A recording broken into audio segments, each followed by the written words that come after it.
মাশাআল্লাহ অসাধারণ সুন্দর জায়গা।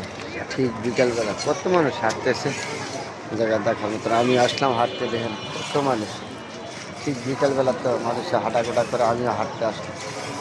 ছুটির দিন সবাই, সুন্দর একটা জায়গা দেখার মতো। আমার পেছনের দিঘিটা দেখছেন কত সুন্দর, কত মানুষ। এই ছুটির দিন থাকলে ঢাকা শহরের মানুষ জায়গা নাই তো কই যাবে, তাহলে যেন একটু ফাঁকা আছে এই জায়গায় চলাফেরা করে, তাহলে আমিও একটু আসলাম। খুব সুন্দর একটা দেখেন, সুন্দর প্রচুর মানুষ। আমার পিছনের দিঘিটা যে কত সুন্দর। একটু হাঁটাঘোটা করলে মানুষের ভালো থাকে। ঢাকা শহর তো জায়গার অভাব, মানুষের বাসা বাড়িতে ছেলে মেয়ে নিয়ে যাইতে পারে না কোনো দিকে। তাহলে যতটুকু সম্ভব সময় পেলে একটু হাঁটাঘোটা করলে ভালো আর কি। সেই জন্য আমার জন্য খুব সুন্দর একটা জায়গা।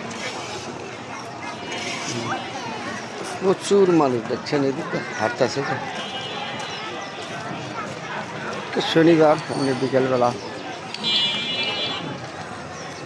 হাঁটার জন্য খুব সুন্দর একটা জায়গা। ওই জায়গাটা গাছপালা আছে, সবুজ শ্যামল আছে। ঢাকা শহরের ভিতরে কিছু সবুজ শ্যামল জায়গা আছে দেখার মতন জায়গা, খুব সুন্দর।